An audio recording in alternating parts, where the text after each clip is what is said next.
selamat siang teman-teman. Hari ini hari Sabtu tanggal 19 April. Rencana hari ini saya mau cek satu unit mobil nih teman-teman. Mobil apa itu?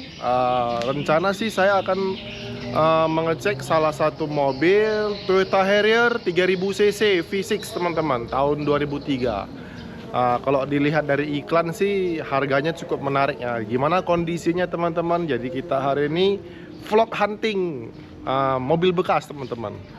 Kalau dari rumah saya kurang lebih 20 kiloan lah menuju ke posisi lokasi unit. Tetapi hari ini karena kameramen kita Luis Van Yugo sedang kurang sehat, jadi kita mau mengajak salah satu teman lah. Ini temannya udah cukup teman veteran teman-teman ya. Jadi beliau hanya menemani saya dan kemungkinan saya sendiri yang menjadi kameramen. Jadi sedikit banyak kalau ada kekurangan mohon maaf. Tapi ini cukup menarik teman-teman. Ayo kita jemput dulu teman kita. Kalau saya sih lebih suka motoran ya. Kalau mengecek unit tuh kalau naik motor tuh lebih menarik dan lebih efisiensi anggaran. Jadi kalau mobil yang nggak jadi kita beli, kita paling hanya habis uang bensin motor berapa lah kan gitu. Jadi sebelum kita berangkat, perkakas saya tuh tidak boleh ketinggalan. Apa itu? Nih OBD2 ada dua macam nih. Jadi karena mobilnya juga mobil Toyota Harrier, nggak bisa tuh kita lihat secara fisik. Jadi kita harus juga mengecek sensor-sensornya apakah ada yang error untuk menghindari terkena lah. Kalau bahasa Melayu terkena, gimana terkena itu seperti kayak kita membeli tapi kita tidak tahu trouble-nya apa.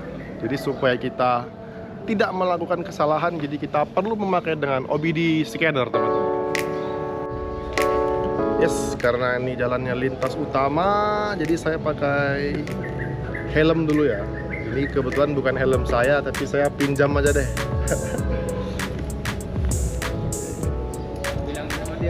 Masih ketat nih. Bapaknya yang biasa ambil. Ya nanti ku tanyai.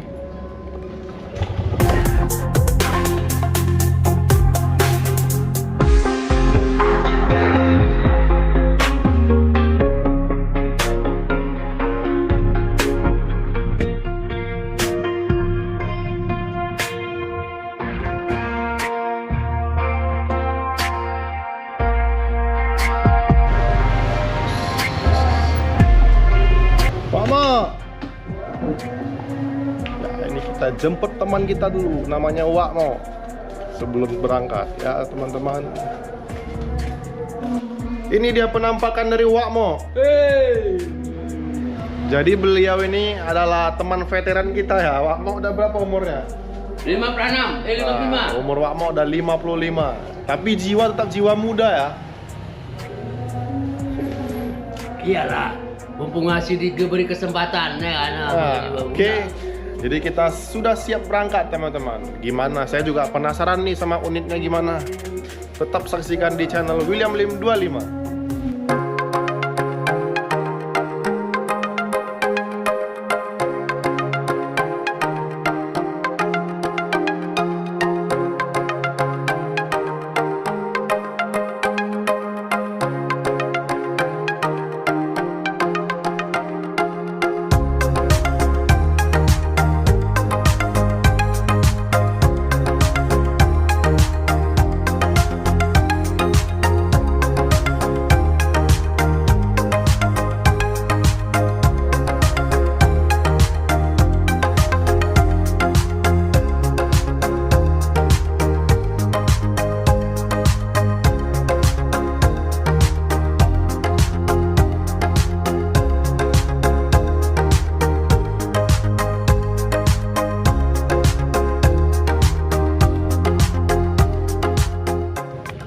Yes teman-teman, sekarang kita sudah sampai di lokasi. Sekarang jam 1:30 hampir ya teman-teman. Perjanjian kita dengan si penjual jam 1 pas. Saya on time sampai di sini jam 1 pas, tetapi nomor telepon si penjual tidak aktif. Saya WA juga nggak masuk. Jadi rencana kita nunggu sebentar lagi karena kita sudah menunggu kurang lebih 30 menit. Apabila yang punya mobil atau si penjual ini yang posting di iklan tidak ada konfirmasi, jadi kita putuskan untuk pulang lagi ke rumah. Jadi teman-teman, seperti inilah lika-liku kalau kita mencari unit jual beli, tidak selamanya mulus. Tetapi kalau untuk daerah-daerah sini ini udah sering, ini kesekian kalinya. Beberapa waktu lalu saya sempat sempat terjadi kejadian yang kurang enak juga. Seperti apa? Begitu saya lihat mobilnya, ternyata yang iklan ya seperti mirip-mirip transaksi segitiga yang viral waktu itu. Tapi saya tidak kena. Kenapa? Begitu saya sampai di lokasi mobil, langsung saya tanya, ini kenal nggak sama yang iklan ini siapa?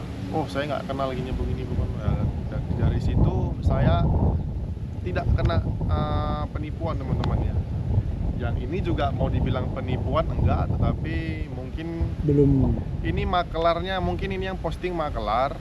Mungkin unitnya sudah terjual, mungkin dia lupa hapus atau gimana. Begitu saya yang mau ngecek unit, mau membeli, ternyata unitnya juga udah nggak ada. Ya mungkin dia malu secara visualisasi, jadi dia lebih bagus mengelak aja lah, alias mematikan telepon, jadi selesai, tidak ada yang dibahas. Begitulah ceritanya, teman-teman. Kalau saya sendiri sih di Medan ini udah sering mengalami hal seperti ini. Tetapi kalau untuk kejadian di Jakarta harusnya belum ya. Ya pada dasarnya kalau namanya orang berniat yang kurang baik, mau di wilayah manapun ya pasti sama aja, ya kan? Apalagi Wakmo ini sudah pernah tinggal di Jakarta beberapa tahun, ya kan? Begitulah, makanya kita selalu berteman dengan yang lebih dewasa agar bisa berbagi pengalaman, teman-teman. Kita nggak kecewa, anggap kita jalan-jalan ini, ya kan? Ya kan, Pak Mo? Iyalah. Jadi buat teman-teman, mohon maaf karena memang sebenarnya tadi kita ingin membuat perjalanan cek unit, karena unitnya tidak jelas, akhirnya kita putuskan untuk pulang. Ya, jadi kan teman-teman, kenapa saya membawa OBD ada beberapa macam? Karena biasanya kalau mobil CBU Jepang, dia tidak bisa mensupport OBD yang seperti saya bawa ya. Kadang yang ini bisa, kadang yang itu nggak bisa. Jadi makanya untuk buat safety saya harus membawa dua. Toyota Harrier ini varian 3000 cc tahun 2003. Ini adalah Toyota Harrier varian full spec ya. Pada tahun 2003 dia sudah bisa power back door alias bagasi otomatis, dan dia juga sudah dilengkapi dengan kamera samping dan kamera depan. Wah, pada saat itu tuh mobil harganya cukup mahal, yaitu berkisar di 700 jutaan. Ini Wama pun udah beberapa kali sering ikut saya hunting mobil, cuman pada saat itu kita tidak membuat konten seperti ini. Jadi banyak momen yang terlewatkan, ya kan Wakmo ya? Iya, banyak itu kejadian di beberapa tahun yang lalu lah dengan Wakmo. Ya karena beliau juga kurang sehat belakangan ini, jadi beliau lebih fokus istirahat di rumah, teman-teman. Terus kalau untuk Toyota Harrier ini, tadi saya penasaran dengan shock breakernya itu kondisinya masih oke nggak? Karena mobil ini kan shock breakernya itu air suspension, teman-teman, seperti kayak mobil Mercedes-Benz S-Class W220. Saya penasaran itu masih aktif nggak sebenarnya shock breakernya. Kalau saya lihat dari gambar, nanti saya cantumkan gambarnya, itu sepertinya tidak berfungsi. Menurut saya tidak berfungsi karena tinggi rendah dari depan dan belakang itu berbeda, teman-teman. Beda dengan unit Harrier kita yang kemarin warna hitam. Beberapa bulan yang lalu itu kondisi masih sehat bener, dashboardnya juga masih utuh, original, sunroofnya juga tidak bocor, cat juga masih oke, pajaknya panjang, joknya tidak pecah-pecah, elektrik semua oke. Makanya mobil tersebut cepat laku. Tetapi untuk shock breakernya itu sudah di convert ke shock breaker konvensional. Jadi untuk perawatan di shock breaker kaki-kaki itu sudah tidak perlu dikhawatirkan lagi, teman-teman. Ya nggak apa-apa, ini adalah hari yang kurang beruntung bagi saya dan Wakmo. Jadi kita putuskan untuk kembali ke rumah. Tapi sebelum itu kita mau mencari minum dulu, teman-teman ya. Terus ikuti channel William Lim 25 agar channel ini semakin berkembang dan mudah-mudahan kita bisa memberi edukasi kepada teman-teman ya. Nah, jadi sebelum mau mengecek unit itu, kalau bisa dipastikan bahwasannya penjual itu pasti. Walaupun kita sudah memastikan kepada si penjual kita akan datang jam 1, oke, ya dari WA jam 12.56 beliau masih bisa membalas chat kita, oke katanya. Tetapi selang 4 menit kemudian kita sudah sampai di lokasi, nomor beliau tidak aktif. Tidak tahu apa motif dari beliau ya. Mudah-mudahan beliau sehat selalu lah. Mudah-mudahan tidak ada korban yang berikutnya. Terima kasih.